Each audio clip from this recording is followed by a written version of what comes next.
Good evening, all. I'm Dr. Durgesh Satalkar from Yashoda Hospital Critical Care Department. So every Tuesday we discuss few rare case scenarios which we encounter during our practice. So this time we are presenting how mushroom poisoning we managed. To take us through the case, we have got a senior panelist, Dr. Ravi Shankar sir. Good evening, sir. So I welcome you on board. So he is a director medical gastroenterology at our hospital. Other senior panelist is Dr. M. Shital Kumar sir. He is the leading the in the case, so I'm admitted under him. So he is senior physician at our hospital. I welcome you, sir. So another expert panelist is Dr. Madhusudan sir. He is head of the critical care department at Secunderabad Hospital. And to take us through the case, our consultant, Dr. Krishna, we will present the case, then we'll have a brief discussion. So over to you, Dr. Krishna. Hello, good evening, everyone. Yeah, good evening. Yeah, today we are going to discuss about a case of mushroom poisoning, which was admitted in our hospital. She was a 26-year-old female. She was admitted with chief complaints of high-grade fever, with chills and generalized itching all over her body. Prior to the appearing of these symptoms, 3 days before, she had ingestion of mushrooms, and later that she developed rashes, itching, shortness of breath, along with fever and chills. And also, she had multiple episodes of loose stools, which started 1 day later of consumption of the mushrooms.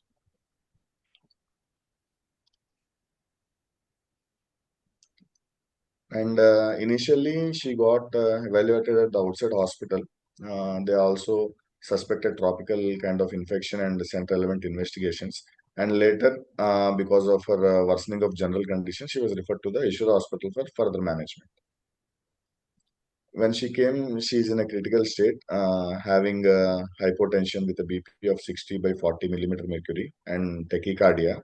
She was also hypothermic with uh, tachypnea, respiratory rate of 28 breaths per minute, and hypoxic on room air. There was no significant medical history for her, no prior hospitalizations or known drug allergies, and family history also not contributory. Personally, she's a non-smoker and non-alcoholic. On general examination, she's alert and oriented, following commands, but she was having cold, clammy extremities with pallor and generalized rashes all over her body associated with pruritus. Coming to the systemic examination, she was having bilateral crepes at that time, and abdomen-wise, she's having epigastric tenderness along with decreased bowel sounds, and we couldn't palpate any organomegaly at that time. Later, she was initially managed and stabilized in the ER and shifted to ICU on day one, which is 17th of this month. On arrival to ICU, she was requiring vasopressor support with NORAD, and she is still having borderline hemodynamics with a BP of 90/60, heart rate of 141, and she was requiring oxygen support via nasal cannula at around 4 liters per minute. We did a bedside point of care ultrasound, and it showed that heart is having global hypokinesia with moderate LV systolic function at around with an EF of around 40 to 45%. There was no RARV dilatation, and IVC is at around 1.6 centimeters and collapsing. Coming to the lungs on ultrasound, it is showing bilateral B profiling. Pleural sliding is there all over, but bilateral B profile in both anterior and axillary lung fields is the significant finding there, which was suggestive of interstitial fluid. In the abdomen focus, there is no free fluid present, and bilateral kidney corticomedullary differentiation was maintained. Later, because of continuing respiratory distress, we shifted from nasal cannula to NIV support and continued hemodynamic management, monitoring, and vasopressor support. Lines were secured, central line and arc line, for stabilization purposes, and we have sent relevant investigations along with tropical evaluation. At this point of time, our based on the history of the patient, based on consumption of mushrooms and starting of symptoms one day later, which continued to worsen over a period of next 2 3 days, and outside investigations also showing raised bilirubin, and she going into having a shock. At that time she was even treated for anaphylaxis outside. We were having a high suspicion of mushroom toxicity. The initial investigations came back and they showed elevated troponins and NT-proBNP significant with the echo findings of global hypokinesia and moderate LV dysfunction, which is suggestive of stress cardiomyopathy. And in the ultrasound abdomen pelvis, there is hepatomegaly with diffuse gallbladder wall edema. In the hematology, marked leukocytosis is the prominent finding, with total leukocyte count of around 47,940 and hemoglobin of around 7.7 grams. LFT showed a derangement in the bilirubin with a total bilirubin at around 3.3 milligrams. Enzymes were not yet elevated here, but there was significant coagulopathy with INR of 3.4. In the tropical workup, preliminary dengue serology came back, which showed NS1 and IgM negative. Other hepatic viral markers like B, C, A, and D were also sent, which came out to be negative. Initial ABG showed a lactates of 4.12, which is high. This is consistent with her shock state when she was presented to outside and here as well. Because of that continued shock and poor perfusion, the lactates were high, combined with the cardiac dysfunction. Serial laboratory trends over the period of days until she was admitted following the next 3 to 4 days. We can see that the bilirubin is maintained at around 3 and same level, but the enzyme started to increase 2 days prior when she came. So by this time, uh, when she ingested mushroom, almost 4 to 5 days have elapsed, and the enzyme started showing increasing trend. Along with that, coagulopathy is also present, and leukocyte count also worsened over the next 2 3 days. There was no significant prominent finding in the peripheral smear other than the left shift and toxic granules. Here, the counts rose up to almost 63,000, and even the creatinine is also high when she came initially, and we can see the blood urea is also high, suggestive of dehydration related to gastroenteritis and pre-renal failure. These are the ABGs which were taken over days. Lactates were persistent in the initial 2 days, and later, along with the fluid resuscitation, shock management, they started to come down a bit. And by the time of 19th June, her lactates were around 3.5. Other than that, there was no significant or severe metabolic acidosis um, uh, or that type of picture. Electrolytes were significantly well maintained. Coming to the following day ICU, she was continued on NIV support. Shock managed with guarded fluids as per the ultrasound evaluation, cardiac and IVC evaluation. Vasopressor support continued and titrated to target a map of around 65 to 70. But as we have seen in the investigations, there is a worsening of LFT and leukocytosis.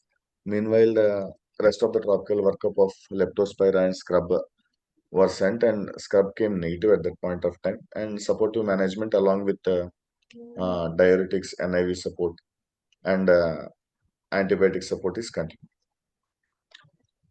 On day 3 of ICU course, patient is slowly weaned off NIV support. Pulmonary edema picture improved. Vasopressor support was also off, and she became hemodynamically stable. And by this time, we have ruled out tropical sepsis, where lepto, scrub, dengue all came negative. Viral hepatitis was ruled out, and even blood cultures, which were sent initially as a routine part of the investigations, came to be negative. So there was no suspicion of frank other systemic sepsis as well. But as we have seen in the investigations here, because of the worsening of the LFTs and persistent coagulopathy lactates, she was administered with penicillin G, which is antibiotic antidote for the mushroom poisoning at 4.5 million units.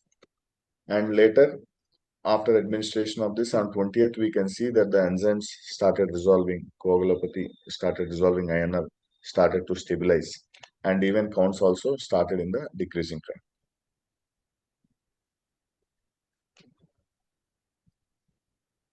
So on day 4, that is on 20th, patient is off oxygen support, transaminitis and leukocyte count is in decreasing trend, thrombocytopenia is improving.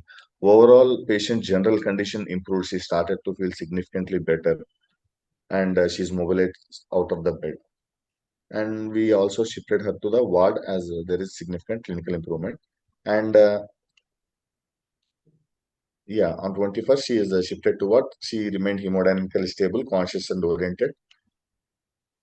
And yeah, that is the management that we have done in the ICU regarding this mushroom toxicity case. Thank you. So that is well presented, Dr. Krishna. So, sir, so usually if you see the symptomatology and history, if there is no history of consumption of mushroom, probably the diagnosis part is, I think, quite difficult in the view of the rainy season is ongoing. So our predominantly, probably the differential diagnosis might go towards any tropical sepsis. So my question is to Dr. Sheetal sir. So in your practice, how often you encounter, sir, this kind of mushroom poisoning cases where we have to focus on particularly mushroom and all, because it is very quite uncommon. It is very, very uncommon. Yeah. And I have seen this is my second case Okay. only. So Okay. without proper history, we were Yeah. also Yeah. unable to diagnose the case. So Right. history is definitely very important. And without history, and we don't have any specific diagnostic test to identify the toxin. Yeah. Yeah. Mm. So the test which is available is that alpha amanitin. Yeah. Right. Right. So that is not available here. So only Right. history will guide us. Otherwise, most of the cases, considering it as gastroenteritis, and once the patient, as commonly happens in this amatoxin poisoning in the second phase, where the patient feels good and the loose motion subside and all the clinical parameters starts to improve. So in that case, most of the patients don't agree that we are going to face the complications. And at that point of time, most of the cases were being discharged also. Right. Right. Right. Mm. So like the clinical history is quite important, sir. Like in this, unless it was very difficult to diagnose and to pinpoint. So my question is to Dr. Madhu, sir. So like in our country, sir, any particular incidents is there is a documented in any literature so that we can refer to? Thank you, Durgesh. I think it was a nice case about discussion. Before starting the discussion, we were just Ravi Shankar saying that about quite interesting cases there. I think sir is so senior, and saying about the cases like this is quite difficult to manage. Regarding the mushroom, I think these are the various types of mushroom as there, as Dr. Shidhar Kumar is telling. The wild mushrooms are there, and a lot of people from the tribal area and the villages that taken mushroom, and after that they are having poisoning and do the local things are there. They may not reach to the hospital also. So that exactly to know about the incidence of mushroom poisoning is quite difficult to say, because we don't have some of the registry or to come to the conclusion to saying that this is the mushroom poisoning is there, or some diagnostic test is there confirmatory which widely available. The reason to say incidence of mushroom poisoning is quite difficult. But what is the some data which saying that in US, on average 5 to 6,000 cases per year they are notified, and because of the public awareness there, their incidence for reporting to the hospital is quite early, and they say that the mortality rate there in the US is less than 1%. But you take the history of the India, I think as Dr. Shatil Kumar is saying and Ravi Shankar is saying, about the cases which have a lot of overlapping signs and symptoms are there for the patient. So they're very difficult to understand, because most of the people, what are the signs and symptoms are there? Patient having an acute gastroenteritis with so much of rapid fulminant failure. Most of the things we think about some viral infections are there for the patient, go for the treatment. And in India, almost we have the incidence around 5 to 30% of the cases is not reported, but the mortality is around 5 to 30% because of delayed presentation. That is one. And second thing is there about when the patient comes to the hospital is there, as Dr. Shital Kumar told, that honeymoon period is there. People try to go outside, so that tracking of the case is quite difficult. So that in nutshell, difficult to say about difficult to say about the incidence of infections, how much is there, but definitely one of the things you have to keep in the mind about this differential diagnosis. Second thing about the history is quite important. If you're insisting for the patient, if suppose the family members also have the same histories there, that goes more in favor of mushroom intoxication. Right, sir. So, as such, there is no any relevant any document or incident saying that this much is the percentage of incidence. So, but as per somewhat some literature, they say that around 200 to 300 species of toxic mushroom are there found across our country. So, my next sir question to our Ravi Shankar sir. So, like. Sir, anything to add regarding history point of view in addition to this what Sheetal sir and Madhu sir said, because it is like very mixed representation. It may be hepatitis also, viral hepatitis may also present, or maybe like tropical already probably we can rule out like hepatitis versus mushroom poisoning. Any take home points or anything how to go have a differential in the initial phase? Sir, unmute yourself, sir. Sir, unmute, sir. We're very happy to be associated with this discussion because definitely this is a very rare case. The case can be missed actually. Unless we have a strong clinical suspicion and we also pick up points that mushroom has been consumed. Many people don't even remember what they have consumed. You really say what you have consumed 2 days back, you will never recollect. Like, very difficult to recollect. But somebody probably has consumed and have some issue immediately after that. They will remember the story that they have consumed. Whatever they have consumed, they will remember and tell. So I think the patient was also very intelligent in telling us that she has consumed these mushrooms. And I think we should have a very strong suspicion. Sometimes we all consume mushrooms and we probably don't even think that the poisonous one is mixed along with the good ones.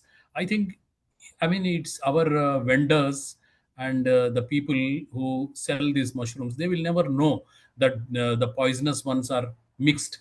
Even one poisonous mushroom mixed in the good ones, it can cause symptoms because very small amount of the toxin also can cause.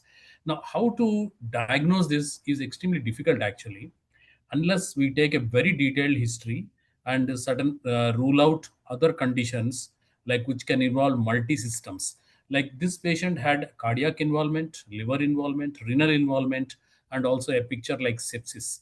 I think you all have, all of you, Sheetal and all of you, the intensivists have done very well in picking up this case and I mean, trying to support the patient. But I think we are also fortunate in getting this patient out, and the outcome finally was good. I think there are some case reports from the country where the outcomes have been quite bad. So I think overall, I think we should be very suspicious about this syndrome. And then we should take a very proper history, including the dietary history. And I think maybe I feel that mushrooms, maybe it is better avoided because we are not sure that these mushrooms are mixed with the poisonous ones, and the amount of toxin that can cause the damage to the body is very tiny amount. And this toxin also doesn't get easily excreted. It keeps on rolling in the liver through the enterohepatic circulation. I think we have to be very careful about this.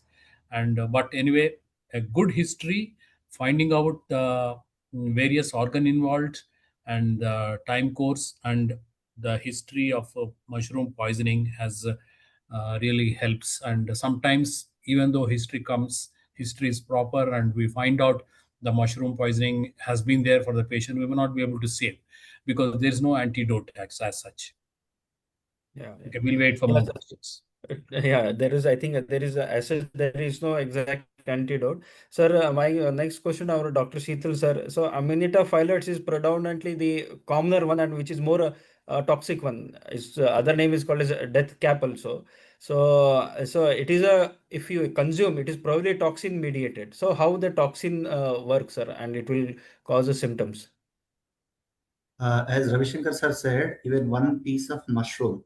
So in this case, I want to highlight patient is really Right. very intelligent. So all five families, not five family members, five families consumed almost 3 to 4 kgs of mushroom, and in that mushroom, only one piece she had that, and that is what caused her this thing. And she was repeatedly pointing out that only after eating that she developed rash and gastrointestinal symptoms.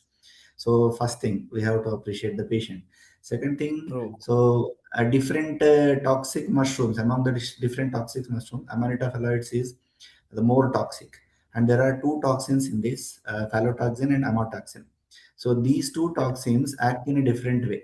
Phallotoxin, it will damage the intestinal cell membrane and causes gastroenteritis type of symptoms, and it is not absorbed by gut. Second one is amatoxin. It is absorbed and it is transported to liver by binding with the protein in the blood, and that damages the hepatocytes and causes cellular injury, and will lead to the symptoms of liver derangement and multi-organ dysfunction, acute liver failure, which may require liver transplantation also. Yeah. So there are like basically two type of toxin, amatoxin, phylotoxin. So Phallotoxin. phylotoxin probably mainly concerned with the GI symptoms, and amatoxin probably liver injury. So sir, Dr. Madhu sir, so actually we have a national helpline center for poison, all sort of poison. Even CMC Vellore has its own number which runs 24/7. I think we does any like number in case of suspected mushroom. As far as my knowledge goes, there is no any national helpline number in that case. Suppose at night, suppose we are suspicion, so how to go ahead and manage apart from any symptomatic initial therapy, so to for diagnosis. I think at national level, we are having the helpline for toxicology is there. The CMC Vellore and other things are there. What they say that they will guide you once you describe the signs and symptoms to there, like a bundle approach or syndromic approach is there. On that basis, they'll guide you about saying that what are the most probable causes are there for you. But depending upon at center, what are the things available for the testing and everything, you have to decide. That is an important part is there. Second, I think everybody insisting about the history is quite important. Whatever the history you are giving, on that basis they will give. That is one. Number two, about syndromic approach. Actually, if somebody has taken some unknown poison is there, on syndromic approach, we can have some differential diagnosis is there, 2 or 3. On that basis, we can decide, and one by one we can rule out. But I think for this one about the what you talk about the mushroom intoxication, what are the tests are available? I think they are not available at each and every the institutions or organizations are there. The reason clinical diagnosis is more important than asking about the other thing for the patient. But definitely calling to the call center will give the idea for you. A lot of people I think is not aware. Government of India and CMC Vellore have the centers 24/7. Just give information to them. They will give some or the other idea for you. Sometimes we get blocked, like this case is their presentation, and the people asking the question in the chat box also, what medications we started and everything. Most of the times, by seeing this multi-organ failure for the patient, with all these things are there, obviously we start with carbapenem for the patient. And subsequently, we're getting details of the history one by one, ruling out, then we can change the medication, upgrade or downgrade accordingly. Right, sir. So we started with the whenever there is a we initial suspicion or septic shock, we started with carbapenem initially. So my question to Ravi Shankar sir, so how the hepatotoxicity is predominantly features or phenomenon in this type of poisoning, especially Amanita induced poisonings?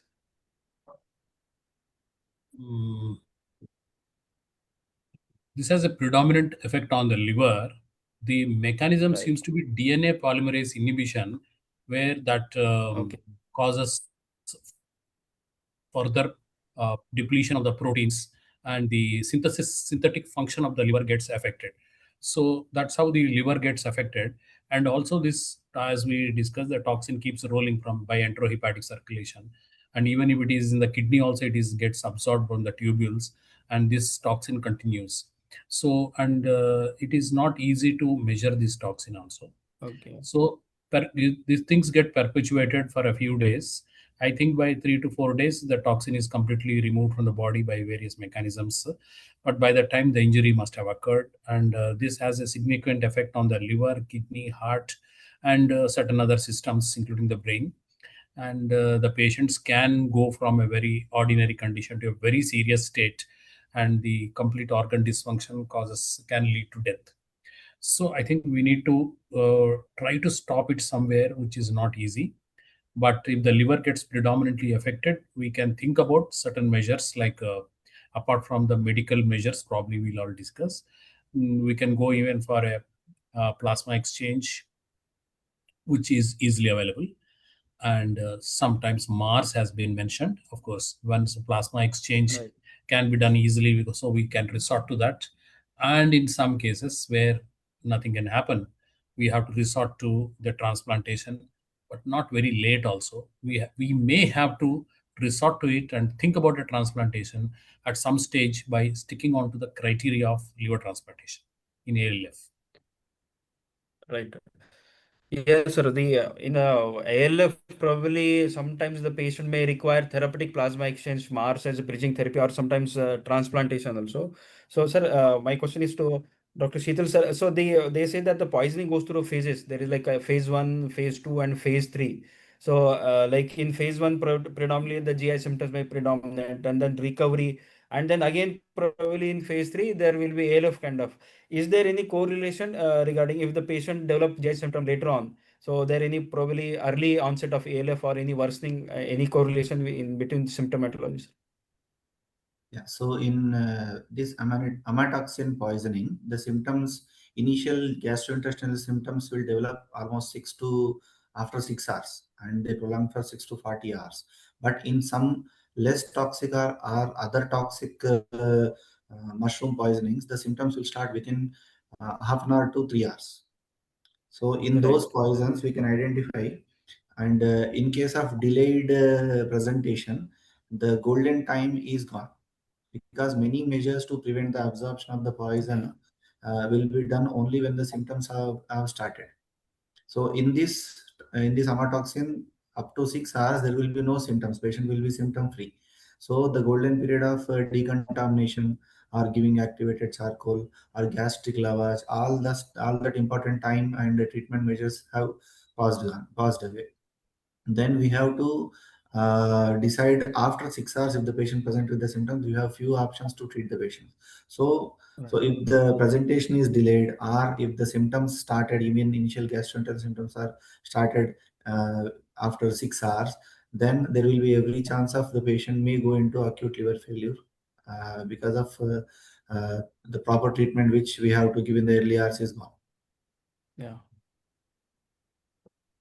So, rightly said, delayed, suppose delayed presentation may points out to a rapidly progressive acute liver failure. So, my next question is to Dr. Madhu, sir. So, some cases where we have got other symptomatology as a presentation, sir.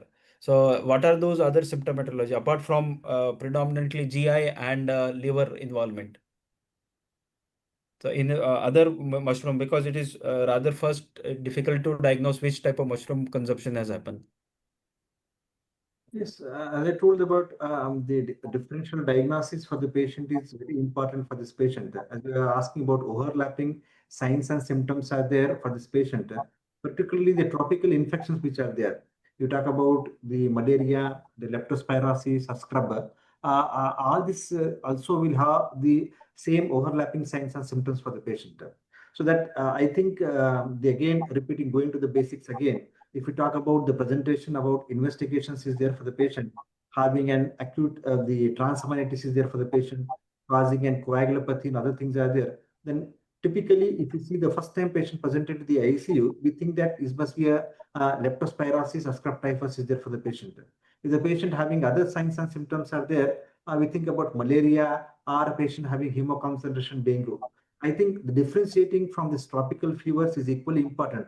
If you are wasting your time initially for doing these things, I think the patient, as I told, goes from the phase 1 to 2 of the second phase, which is they are thinking like a honeymoon phase for the recovery. And if you are not able to identify pinpoint there, then we goes to the phase 3 for the hepaternal syndrome causing all the complications and problems. I think important about differentiation of the patient from the tropical infections. Normally, whenever we see about the patient with fever with thrombocytopenia, here differentiating feature will be there about the family history, about the constitution signs and symptoms. The thrombocytopenia will be not very typical in initial stages. Fever will be not there for the initial stages for the patient, but subsequently we get all these things are there for the patients. I think these are the important points are there, differentiating and overlapping with the other infection for the patient. The reason what I told about syndromic approach is important, giving a differential diagnosis for you, and then we can streamline the treatment for the patient. Yes, sir. There is definitely overlap. Few like syndromic, which has been described in mushroom, but I don't know our incidence. So there are some cholinergic excess kind of syndromic approach in some of the mushroom. So again, the incidence is not written in our, at least in our Indian scenario. There will be cholinergic excess. So though the patient will have all the signs of cholinergic excess, the patient might be having bradycardia, the patient might be having excessive salivation kind of thing. This type of syndromic approach may present. So it can overlap probably organophosphorus poisoning also. That also we have to say. Here again, the treatment probably symptomatic. Other is like disulfiram like reaction. This also been documented in some of the literature. So other predominantly involving kidneys and rhabdomyolysis. This kind of, apart from GI symptomatology, few mushroom poisoning incidences they have mentioned like this type of syndromic approach. That also we have to, sometimes difficult to diagnose cases we may consider, though the treatment remain symptomatic. Sir, my next question to Ravi sir. Sir, anything like which hints towards like possible worsening, any lab parameter, especially liver kind of, the patient may go in the transplant phase or something, and so we should consider early like to shifting to a transplant center or something. Yeah, obviously, I think this prothrombin time and bilirubin are quite important. And we should, when we are managing this patient, we should always think about the which patient has to go for transplantation and which patient can be retained with conservative management is what always we should think in ALF. So obviously, depending on, we have a nice King's College criteria. There are a few other criteria also, but I think King's College criteria is easy. All of us have, and in the app, and it's that non-acetaminophen poisoning. Is obviously it's non-acetaminophen poisoning, and we can think about this criteria, and the various criteria are there for this. If 3 out of the 5 criteria are fulfilling, I think we should think about the transplantation. Now, I think this patient has not fulfilled the criteria of these transplantation. I think Dr. Krishna also can tell us whether this patient's bilirubin has gone up to only 3 or 4, no? 3.3, sir. 3.6, that's all. Yes. So the high level in the King's College criteria is about 18 milligrams of bilirubin. And prothrombin time has gone up to, I think, 3 or 3.5. Up to 3. That has touched. And this patient is not very old patient or very young patient. And there has not been much of encephalopathy for this patient. So with all this, I think the patient has not fulfilled the criteria of liver transplantation. I think the liver dysfunction was not that bad compared to the systemic other dysfunctions. So overall, there was a multi-organ dysfunction, but not so much of liver dysfunction. But had any patient, suppose if any patient, the dysfunction is more towards the liver, they might fulfill the criteria and we might think about a liver transplantation. And if the patient cannot afford, some patients can be salvaged with the flex. Right. But again, we should be able to educate the patient. Right, sir. Yeah, so there are specific criteria for transplantation. We'll come to that, sir.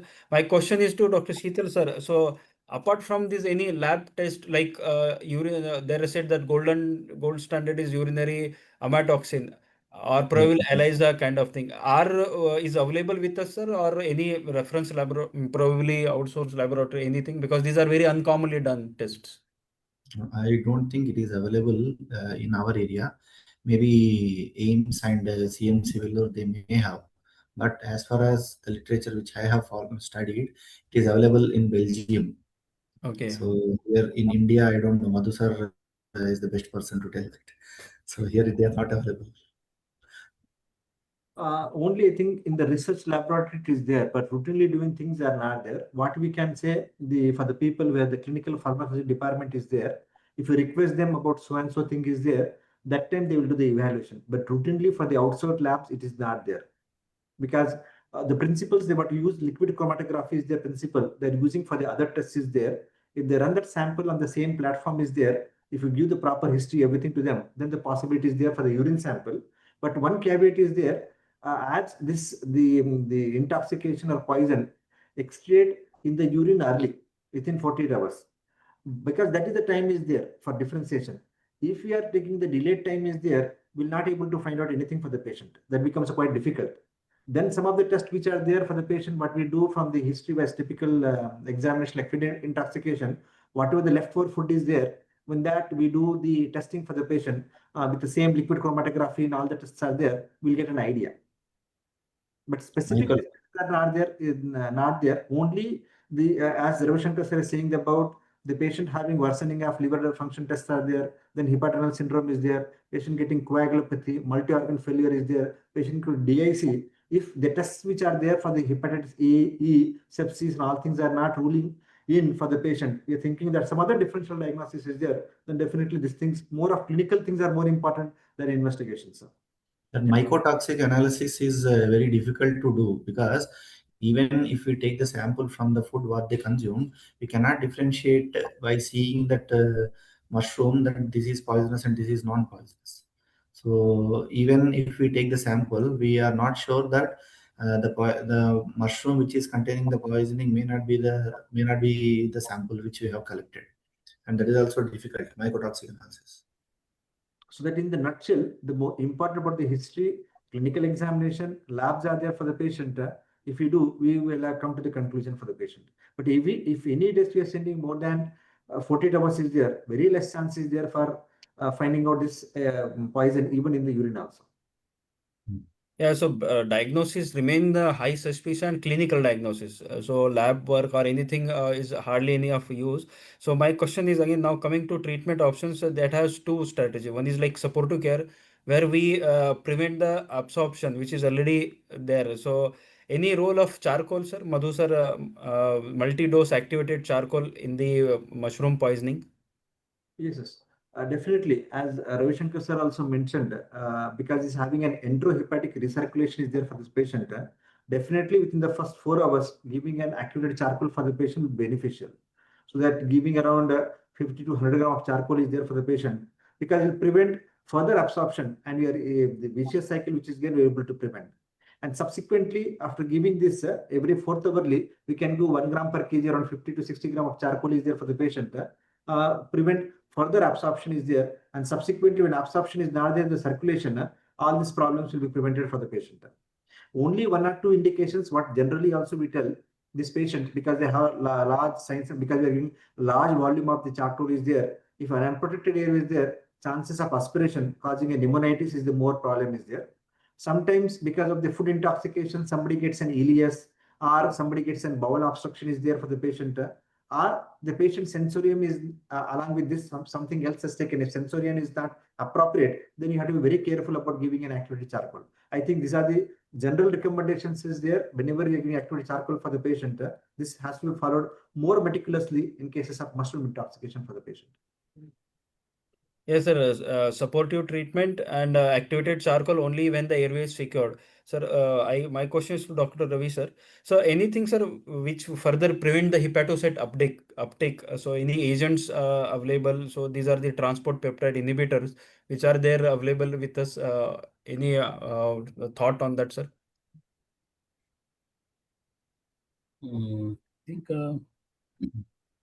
I think penicillin G competes with the toxin. That seems to be one of the, though it is not for antibiotic purpose, but it is for the competition with the toxin.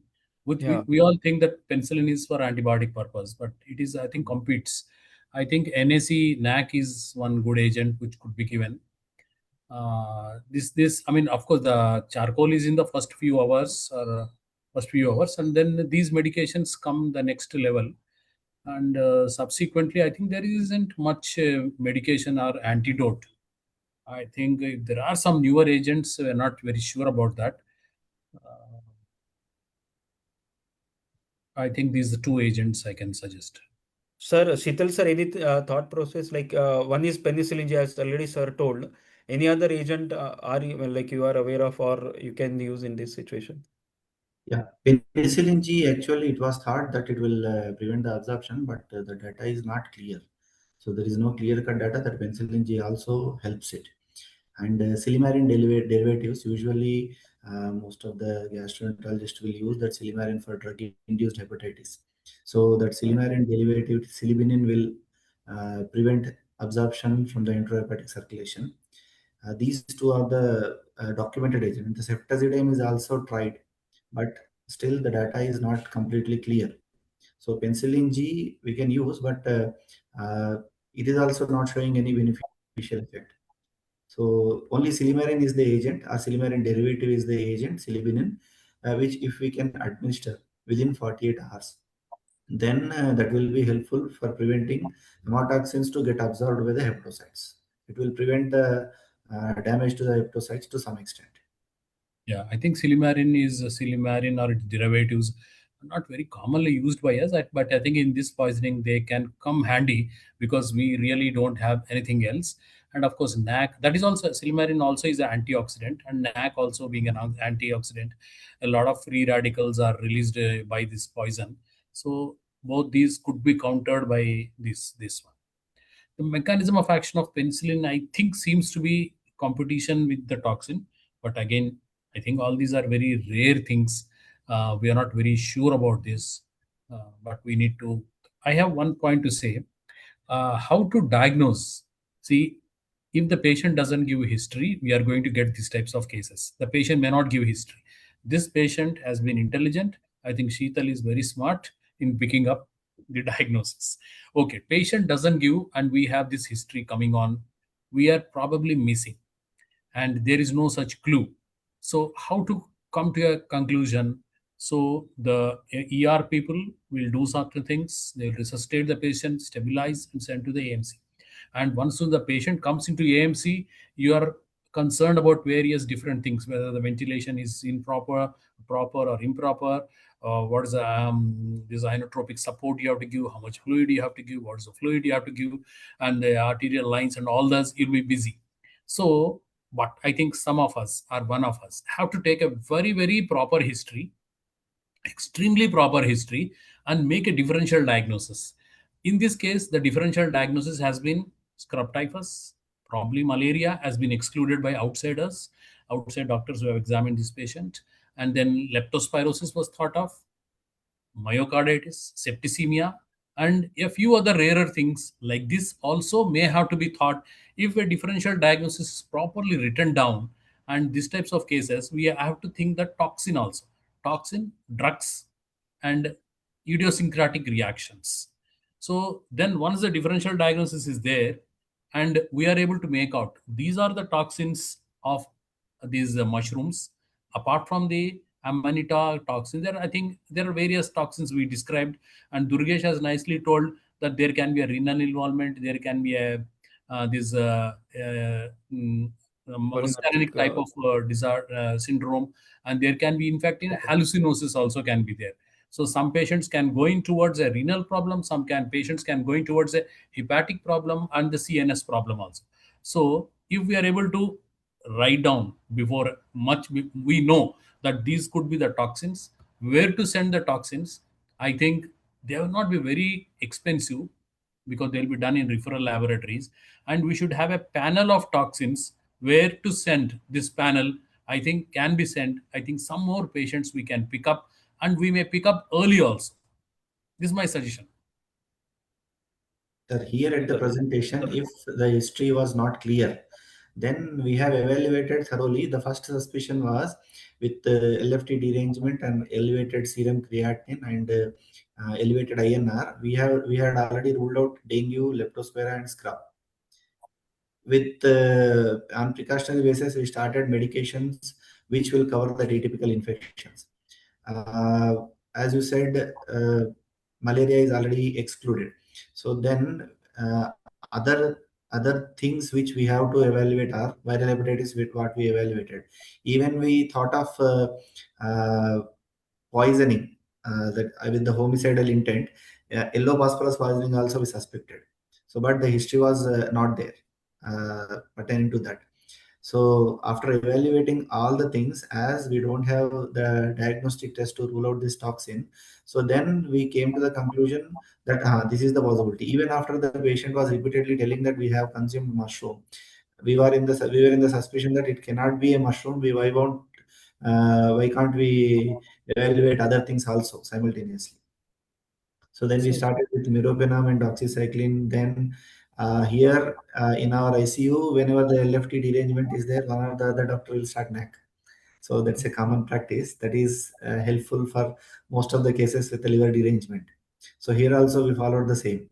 So then for the elevated INR, we started vitamin K and we have given FFP also, I think.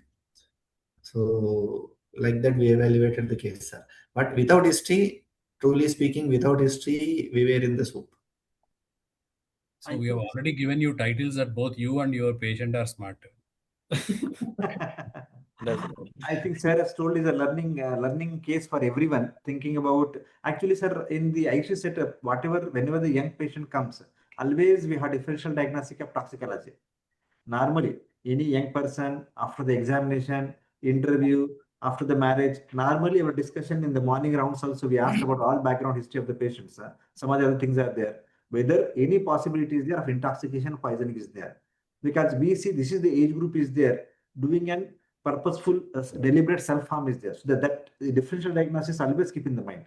But to particularly take this one, it's quite difficult. And second thing about the family history, if the family history of similar complaints to any other person is there, I think somebody put in the chat box also, if the same family history is there, then some form of food intoxication for the patient. We don't know. Generally, we have food poisoning and everything is there for the patient. Will give some clue for us. I think this is the learning lesson for us in the future onwards. Like this cases comes, at least one of the differential diagnosis in our day-to-day practice for the differential diagnosis cases, not only about the tropical infections and what we discussed, we should keep about something about mushroom intoxication also. Yeah, definitely, sir. We have to have one differential diagnosis. So, what are the previously existing like tropical, viral, now mushroom poisoning also added to our differential diagnosis list? Those who present with the multi-organ failure.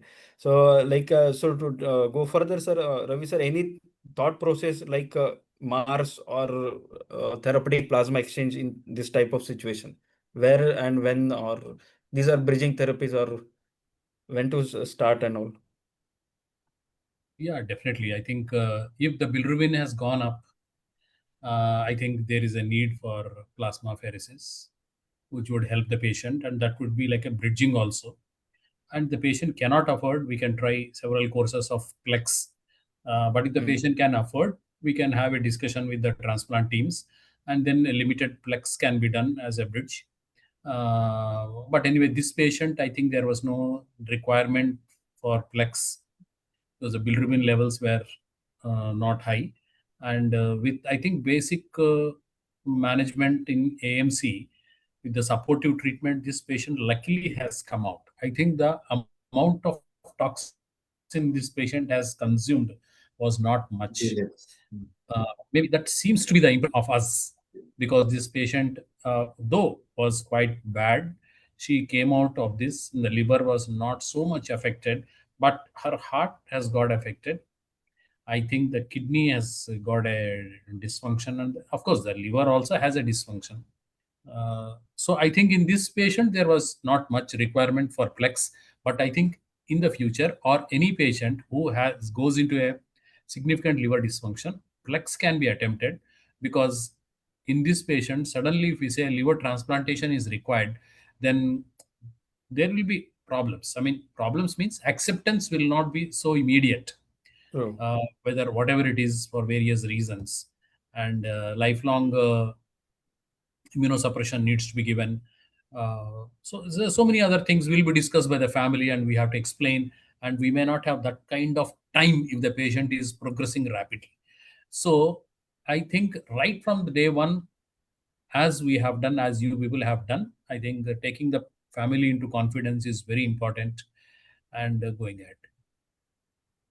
Yeah, that is true, sir. So, like, my next question to Dr. Madhu, sir, any criteria, transplant criteria specific to this kind of poisoning, it is there? So, like King's College criteria, basically paracetamol poisoning. So, any other criteria? So, which is specifically to this kind of poisoning or something? I think it's very important to understand when we are having an intoxication is there, unless until you have documented things are there, or because it is not the poison getting excreted or cleared from the circulation in day one, day two, or 1 week.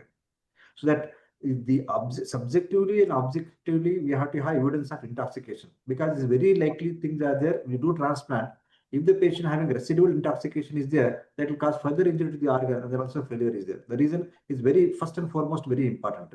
So that unless until the criteria is met, we should not go for the further thing for the patient. First, we should have the clarity what exactly the patient is there. The same thing holds true, like paraquat is there for the patient.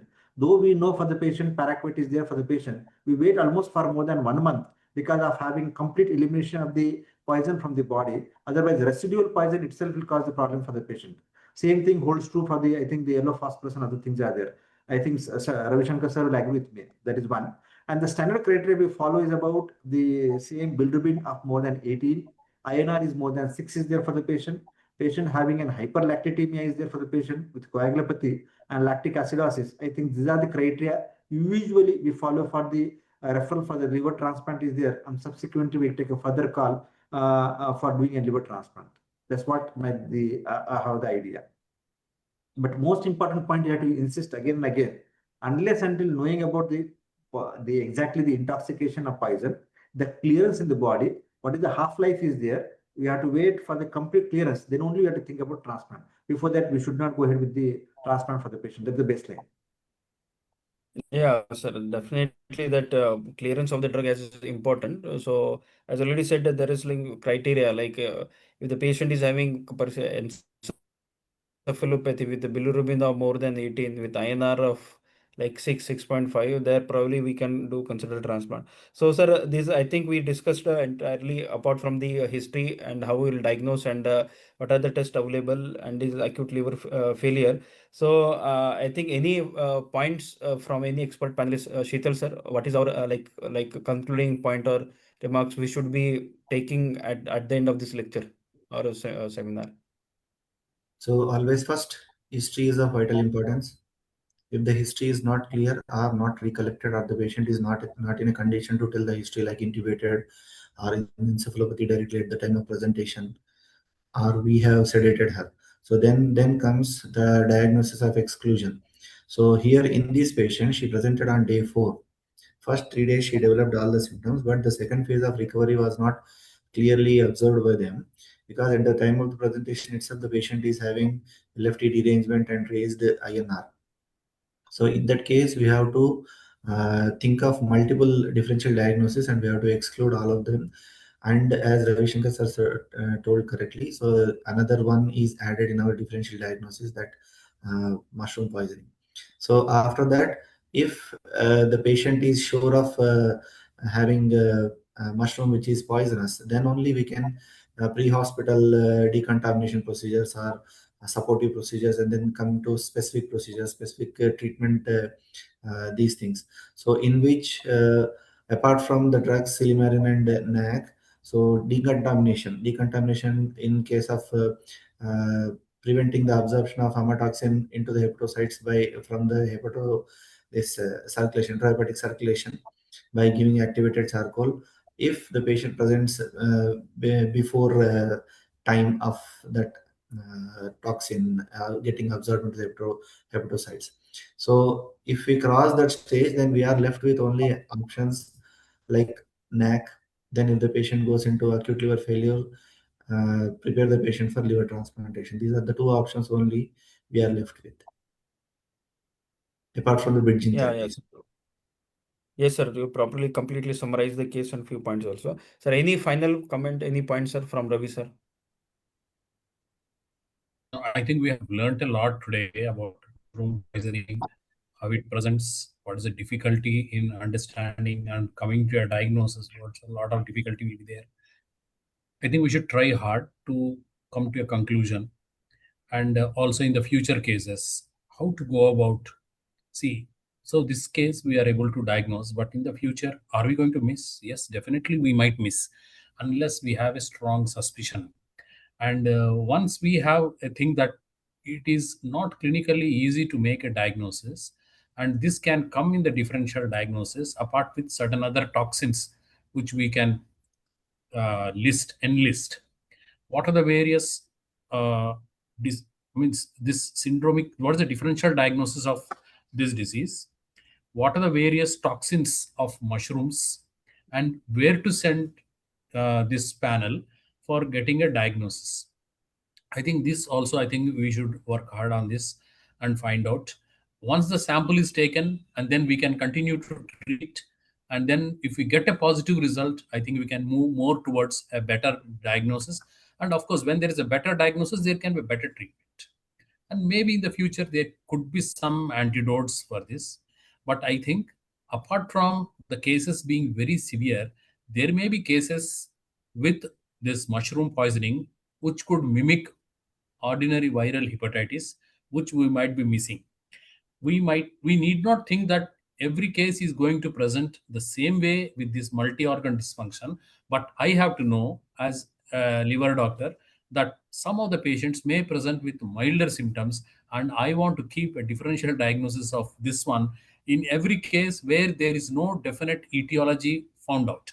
What we do in some acute or chronic liver diseases, we try to think about Budd-Chiari syndrome. After all the viruses, alcohol, and autoimmunes are excluded. I think this also we have to keep in mind. That is a learning I have done today, that mushroom poisoning needs to be kept in mind. And I feel that I can recall some cases which have happened in the past.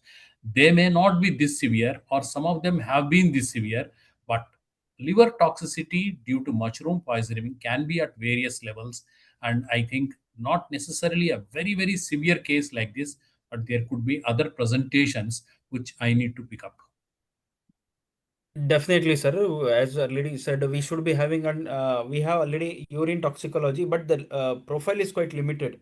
So we have to see how we increase or how we inculcate more and more toxic profile as.